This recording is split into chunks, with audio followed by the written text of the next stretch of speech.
Jeff. I'm Tyler. And we're so glad you're joining us for this Bible conversation. We're continuing to talk about apocalyptic literature, right? Oh, yeah. Yeah, this whole crazy revealing of God. We talked about that a couple times ago, that apocalypse means revealing. And so we're getting our hands dirty and our feet wet or something. I'm trying to figure out the analogy to use here in apocalyptic literature. And today we're going to talk about Daniel. That's right. Daniel, kind of like one of the original apocalyptic books when you think about it. There's several instances in the Old Testament, but Daniel is a pretty good go-to. And it gives us some great connections to the book of the Revelation, to other parts of the New Testament. And it's just a fascinating book. So background on Daniel. So Daniel's written in the time after the exile of the people of Israel. So it's this waiting time and a time where the people of God are struggling with their reality that God has disciplined them and taken them from the land. That's right. Any more background we need to know? We kind of mentioned Daniel when we were talking about the prophets and the writings, but you have like the prophet Jeremiah who told the people of Israel, God is sending you into exile. You're going to be in Babylon for 70 years, so settle down, build houses, seek the welfare of the city that I've sent you. And Daniel and his friends are a really good example of what does it look like to be a faithful Israelite in exile. Daniel and his friends, they're from the royal court, but they're conscripted by Nebuchadnezzar and later kings to become some of the highest officials in Babylon. So they're serving this empire that attacked and exiled the people while staying faithful to the God of Israel, and lots of chaos ensues. Yeah, and so much of this imagery, the reason why that background really matters is because we're seeing in this season of waiting for God as being in a Babylon and being people of exile waiting for the full coming of the kingdom of God. And so all of this imagery and the reason we tend to gravitate toward it and Revelation is it's all speaking to us because our circumstance parallels Daniel's circumstance. Yeah. So there's good lessons to be learned here, not just from the lion's den and the visions that he saw earlier, but in the second half. Yeah, and the first 6 chapters are written more like a narrative, and you actually see Daniel, especially, and his friends, but they survive through many kings and empires. They start in Babylon, but then the Medes take over, and by the end, in chapter 6, Daniel's under Cyrus the Persian. And so you see actually the fall of kingdoms, and Daniel's still there. In chapter 7 then, and then for the rest of the book, 7 through 12, shifts into a very apocalyptic mode. And so you have these crazy images, and this is where we get the Revelation type stuff, the 4 beasts and this crazy goat flying over the land and all this kind of fun stuff that we'll get into. I love crazy goats. I just want to go on record. Yeah. Crazy goats are great. So let's dive in. Do we want to start in Daniel 7? I think so, yeah. So Daniel 7's got these great connections to Jesus, and we get just verse 2 of Daniel 7. Daniel declared, I saw in my vision by night, and behold, 4 winds of heaven were stirring up the great sea. Just that alone has these huge connections scripturally, but that was just what I glanced at. What were the things you'd highlight in this? And even, so I'll read the next verse. So we're right at the beginning of the chapter. You mentioned the 4 winds of heaven, and then verse 3 is, and then there were 4 beasts coming up out of the sea, different from one another. And he sees this really scary image of beasts that are more monster-like than any actual animal.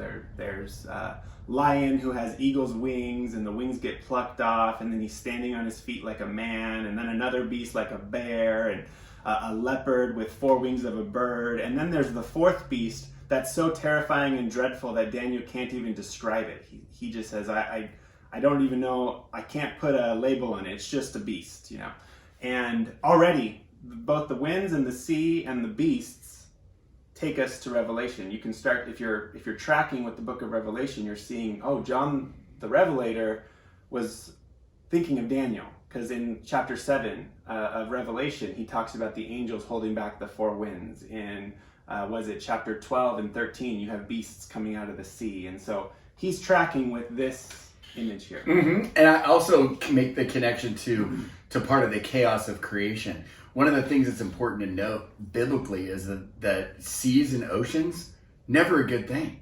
There's never anything good that comes of that. The Israelites were not sea-loving people. And so water and chaos, so in Genesis 1, the wind hovers over the chaotic waters to bring about creation as God organizes creation. And then here you've got chaotic waters and beasts coming up out of it. And then it pushes to Revelation as well. Yeah. So here, one thought, this is kind of big level picture and kind of sets it in its historical context a little bit. There's actually a lot in this image of the beasts, and especially in chapter 8, there's this crazy image of this ram with two horns, but then out of nowhere this goat comes with a big horn that the goat is flying across the land without touching the ground, and it just demolishes the ram. And then the horn of the goat splits into four horns, and then there's one horn that becomes boastful and big. Okay, so what's going on there? Actually, there's a lot. This is the first level historical context. I got really nerdy here. Are we going to refer it all to the Adam Sandler skit about the goat? Is there a goat? There is an Adam Sandler skit with the goat, but that's where my brain went. You go biblical, I'll go comedy. Well, I was going to say, so the first, and anyone, you could all do this, go look up or jog your memory about Alexander the Great. He was the one who conquered the world by the age of 32 and set up the Greek Empire. And after he died, his kingdom immediately split up into all of his generals, into four in particular. 4 pieces. Right? And so you had the Ptolemies and Seleucids and all those guys. And so as you're tracking with this, and even if you just do a quick Wikipedia search of Alexander the Great's conquests and then go read chapter 7 and chapter 8, you're going to start recognizing, oh, he's clearly talking about Alexander the Great. So I was going to say, do you know why Alexander is the goat? The greatest of all time? Yeah. I mean, when it comes to world conquerors, he is the goat. Well, Rome might be. I don't know. Well, he was before Rome. So the big question is, who has 7 Super Bowls out of Alexander the Great or Julius Caesar? Neither. That's a good point. I guess it's Tom Brady. But I just So want to go Daniel is talking about Tom Brady. Yeah, I mean, if we're saying that this is a symbol rather than a code. But Daniel, I want to go on record. He might be the first person to use this acronym of GOAT. Oh, snap! That's amazing. Okay, this is too nerdy, and we went downhill fast. I had to go there. But okay, so first level, and let's back up because I was just being a little too silly for just a little bit there. But you have in chapter 7, Daniel is in the time of Babylon. So under actually Nebuchadnezzar's son, it says the chapter 7 puts us in the context of Belshazzar, Nebuchadnezzar's son. So still in Babylon. And Daniel gets a vision of 4 consecutive beasts, which as you start to read the description are 4 empires. And so you have Babylon followed by Medo-Persian Empire, followed by Greece. And at least in this initial reading, it would seem that this 4th beast, and then especially that goat in chapter 8, is Alexander setting up the Greek Empire, which out of Alexander comes from the Seleucid line is Antiochus IV, Epiphanes. So that was in about 160 BC. Yeah, you're going to have to back up with the history lesson. And a note here too on content. The book of Daniel is particularly and generally concerned with kingdoms. We should have been aware of that beforehand, because early on in Daniel, the vision comes, or the dream comes to the king about the statue and the rock that gets carved out and knocks down the statue. And each of those are well described in the book itself. And so we know that this apocalyptic literature in Daniel is concerned with kingdoms and world rules. Yeah. And so Seleucids, and you said Antiochus Epiphanes. Yeah. That's an important historical figure. because maybe this is a spoiler alert to what you're saying, but Antiochus Epiphanes comes and sets himself up in the temple and goes into the Holy of Holies and becomes the abomination of all things for the people of Israel. During the Maccabees? Pre-Maccabees, right before. This was setting up the Maccabees. Set him up the Maccabean revolt. Yeah. Yep. And so he's an important historical name to know because he desecrated the temple in a way that it had never been desecrated before or after. Yeah. So this, and again, the reason for kind of this deep dive into the history lesson is for the Jews of the centuries before the coming of Christ and even into the first century AD, where we get the New Testament. This would have been one of the most intense moments in their memory. And so Daniel is living before this, looking forward to this awful, arrogant king who's going to rise. And he's giving a view to say kingdom after kingdom will rise and fall. And there's even going to be one who's going to seem like the worst of them all, right? And if you're God's people living in exile and you're seeing wave after wave of evil king coming and oppressing you, and all of a sudden you're living in the time, this would have been 160s BC, and Antiochus Epiphanes means like son of the divine, right? And so he actually putting himself out there as a god, seemingly in control of all, he starts to kill and intensely persecute the people of God. There's stories in the book of the Maccabees where he would force Jewish people to eat pork, and if they wouldn't, he would kill them. He would force them to worship to a false god in the temple, and that's like this desolating sacrilege is the verbiage of Daniel.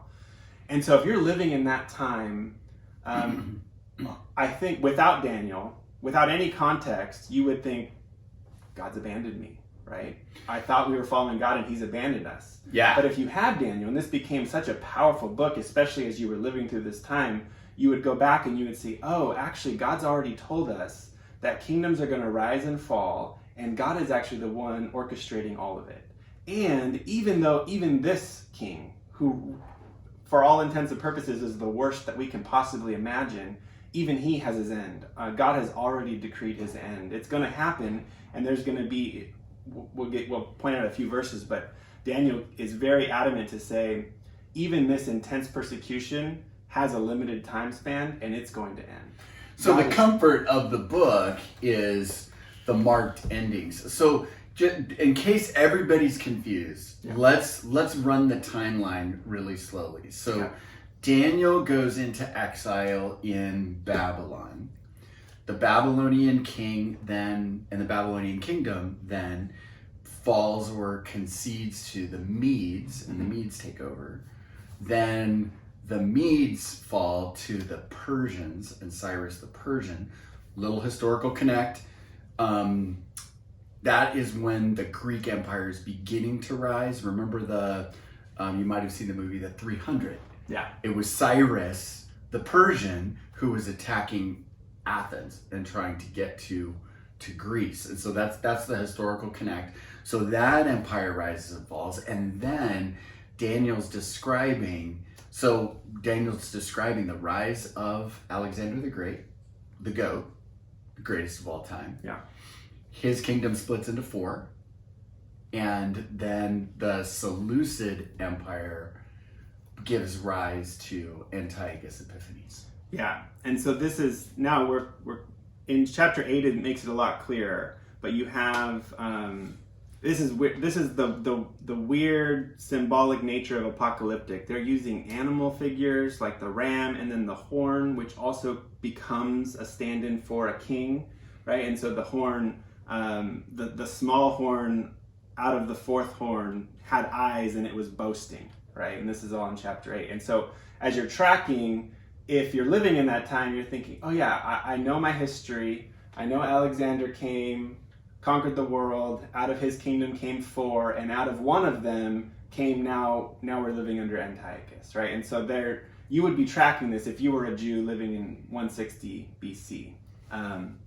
But yeah, for us, today. That takes you need to dig into some history books to figure that out. And it's easy to untether this from its historical context and from what is actually being intended to be described here, and then we want to lay it into our future way too quickly before we really get a sense of what's happening. And so, and I know this is a big fire hose for everyone. What we said a little bit ago, and maybe just one more time, it bears repeating. I think one of the major takeaways for God's people in any time reading this is God is in control, and He's actually decreed ahead of time these kingdoms, as bad and evil as they are, they're going to rise and they're going to fall, and they have their day, but their day is short, and God is actually the one in control of all of them. Now, so all of this takes us to 160 BC, really important Maccabean revolt. That's where the celebration of Hanukkah comes from. When did Daniel go into exile? This would have been the Babylonian exile was around 522, 586. So in that time period. Got it. So and I asked that not to quiz you, but just to get us in the context. So 160 is the Maccabean revolt. 70 AD is the destruction of the temple. Jesus is 0, and then if you come back to 522, 486, 586, I'm not sure what that is, but 3 or 4 centuries before comes Daniel being taken into exile. That's right. Now, this is also, let's shift gears, because that and we would love to get some questions about that historical context. The more you learn about that whole thing, the whole rest of the book of Daniel opens up in new ways. But this is also an apocalyptic literature that's giving us an insight into who God is, and it continues to bear fruit in multiple generations. It's not just, for us, because you started the podcast by saying this is a chapter about Jesus, and I want to get us there. So how is that true if it's about Alexander and the Maccabean revolt and all of that? Yeah, yay and amen. And this is not just Christian ingenuity and we're twisting the text into new things. Actually, we have plenty of evidence in the New Testament and in early Jewish literature that they kept reading Daniel in new ways. And so they, up until 0 AD, Jewish people were saying, okay, there's an element of all of this that happened with Alexander and Antiochus. But there's other elements of these visions that are bigger, larger than life. They seem to be pointing to something even beyond them.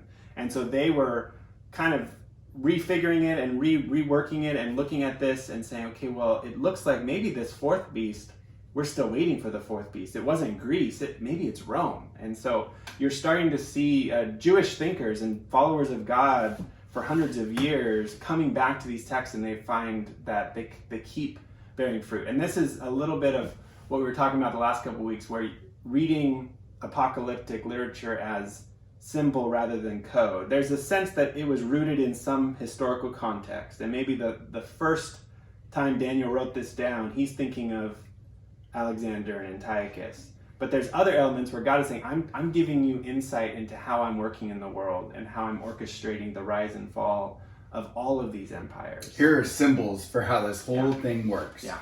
Not code to figure out the future.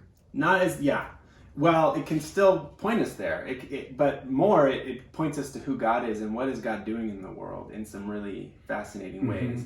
And the reason why I think we're on really firm ground looking at a text like Daniel 7 and still saying it teaches us a lot about Jesus is because Jesus himself quotes Daniel 7 quite a bit.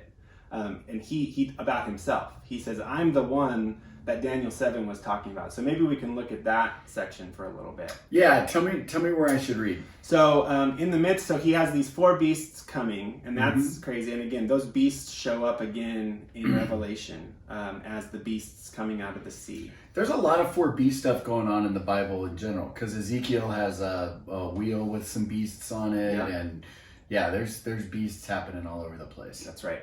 And a lot of them are riffing off each other. Yep.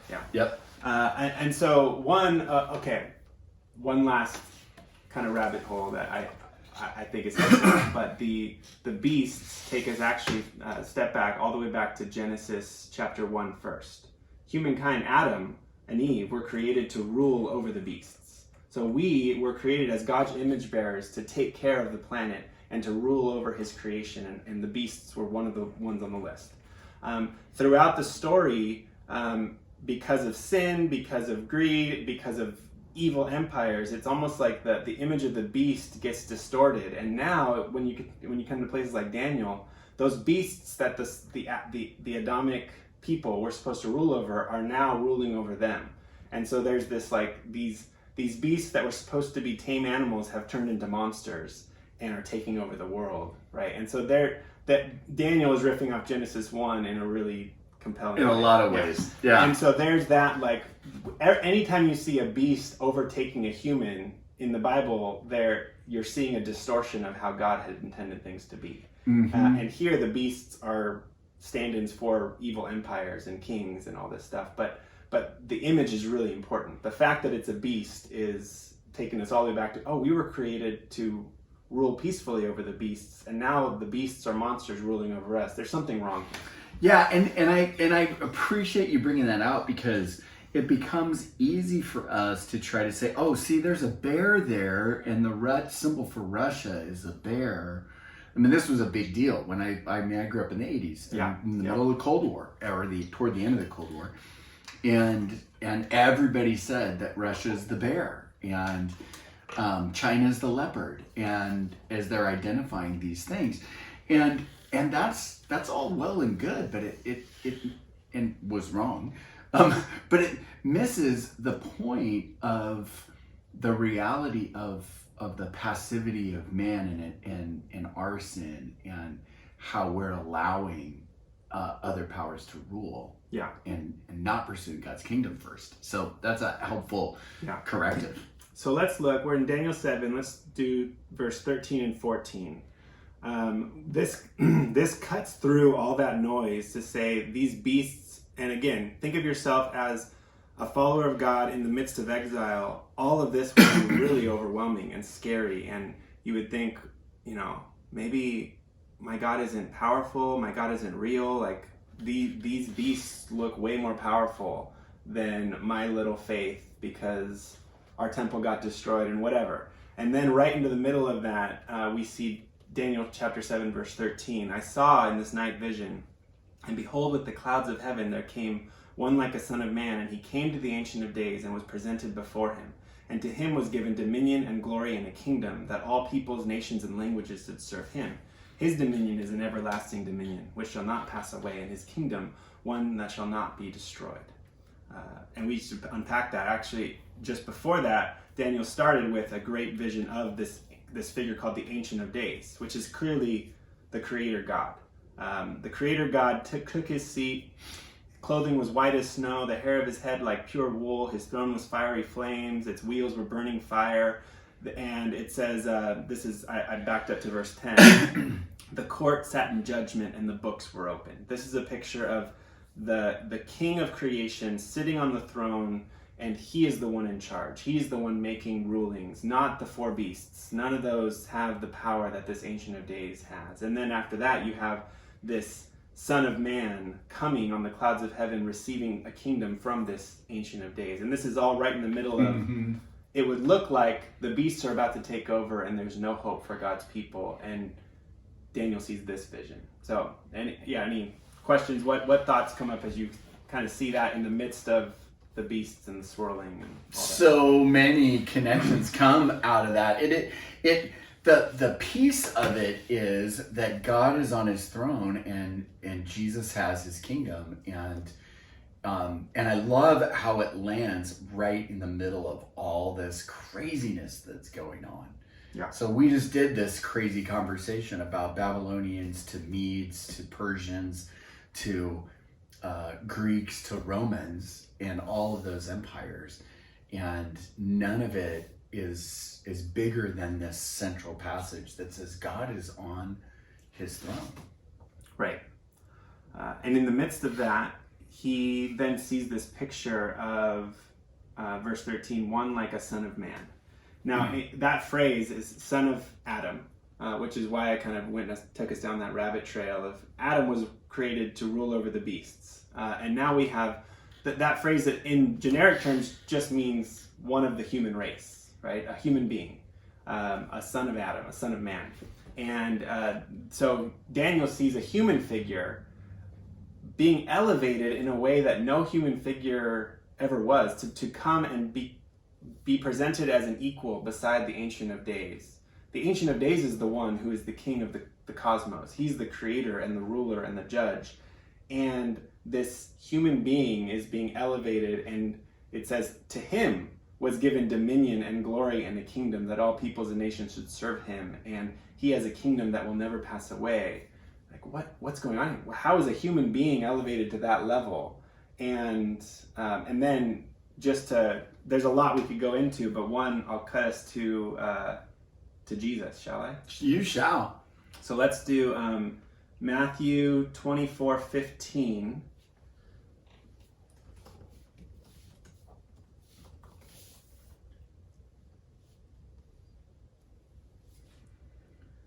Actually, keep that place, but let's actually start a little later. 26:64 is more clear.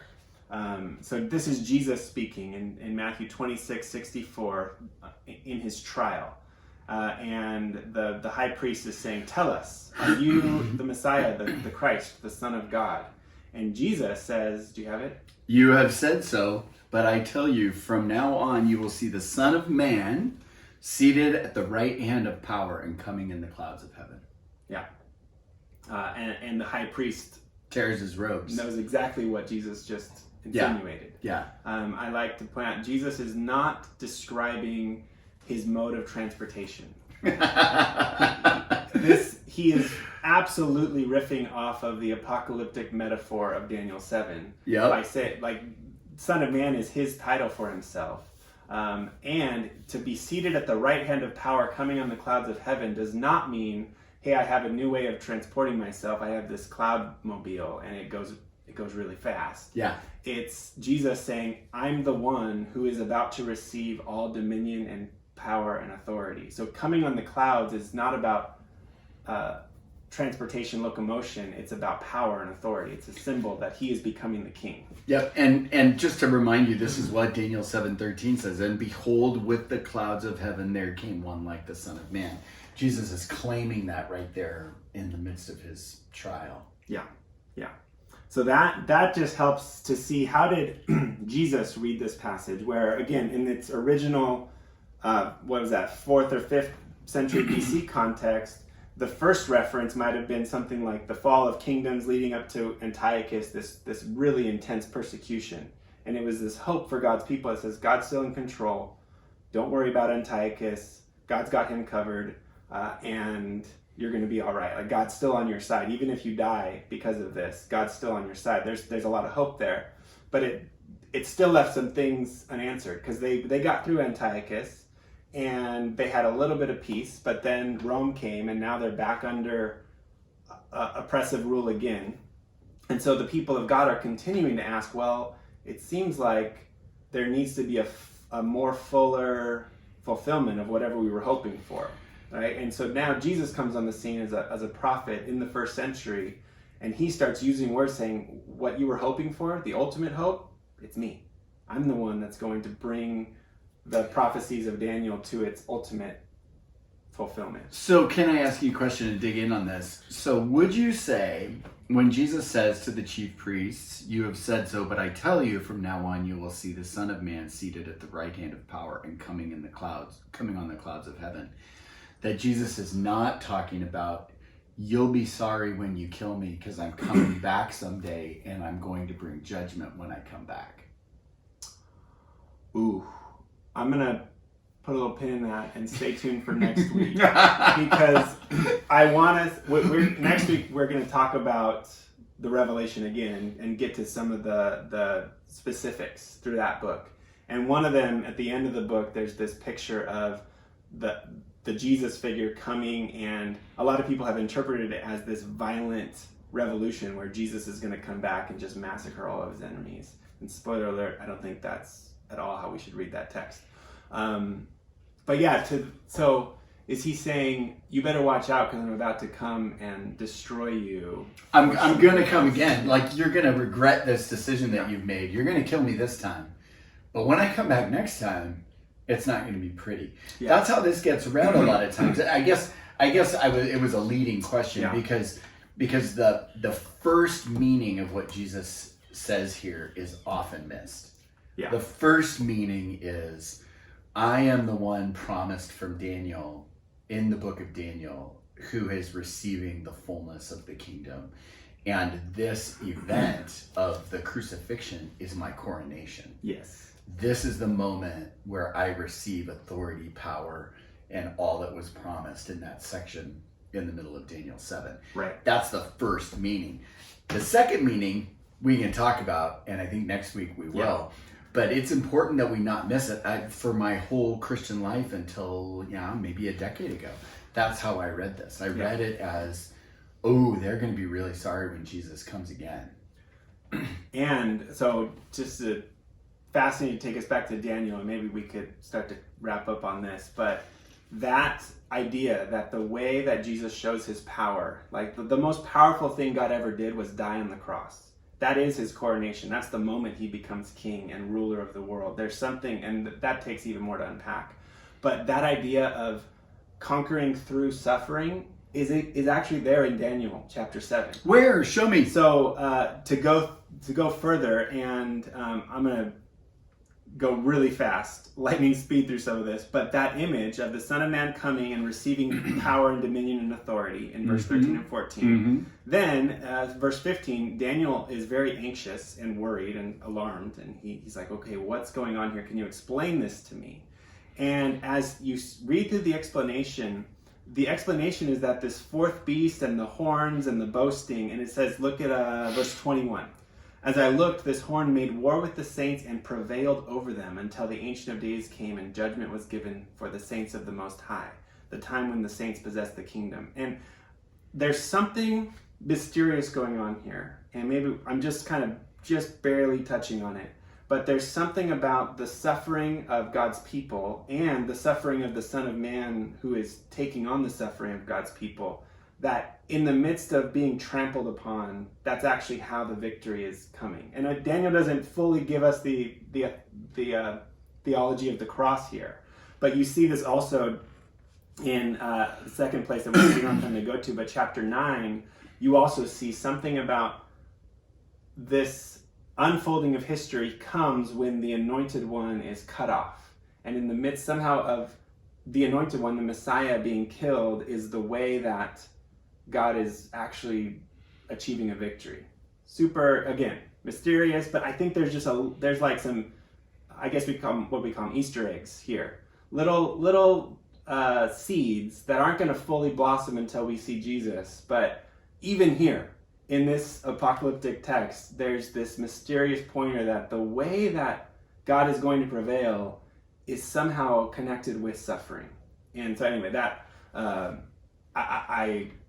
I think that what Jesus is doing is right in line. He's not going out on a limb, and he's not interpreting Daniel in a way that is false, obviously, but he's unpacking it in a way maybe not everyone was expecting, but he's saying, hey, you should have seen this the whole time. Don't you know that the Messiah had to suffer and so receive his kingdom? Like we should have seen this the whole time, but yeah. Yeah, it is to say. I just looked at chapter 7 verse 25, and one of the horns is speaking against the Most High, and shall wear out the saints of the Most High, and he'll think to change the times and the laws, and this suffering that comes is a suffering that precedes the birth. It's the pain before the joy that consistently is the testimony. So it's here in Daniel. We see it fulfilled in Jesus, the suffering before the resurrection. It's the way that God works. Yeah. Love that. So, big idea of Daniel and apocalyptic literature. If you're wondering, what was all that conversation about? God is moving powerfully in history. He is in charge of the rising and the falling of kingdoms, and he is on his throne, and suffering does precede victory. And those are the big themes of the apocalyptic literature, because those pieces of apocalyptic literature are written from a people and with a people who are currently suffering under the oppression of an authority. And their big question is, why am I suffering? So I think for our listeners and watchers, for me, at the point where I'm experiencing suffering, the great apocalyptic hope is that the King comes. Jesus is on his throne. He is, the coronation becomes completed. Yeah. Yeah, it's even throughout history, it's been people who are suffering and actually experiencing real persecution, where these texts, like you just mentioned, take on the most light. Revelation becomes this important, powerful text for people that are actually living in persecution. For us comfortable in the West that don't really have to deal with, I might die today because of my faith, we get into really sometimes fun, sometimes distracting conversations about what does this text mean, and unlocking the code. But it's almost like we're reading it from a place of comfort, and the way that you really find its power is from a place of suffering. When you're in oppression and suffering. Yeah. So basically this whole thing's an argument for a pre-tribulation rapture. Is that what you're saying? Oh no. Listen to our conversation from last week and next week. So this was a fire hose, and I hope this was fun. I had fun. Please email us your questions. Yeah, we would love to gmail.com. know. And we are so thankful that you tuned in and checked in with us. We are praying that this is a blessing for you. God bless you, and have a great week. Bye, everyone.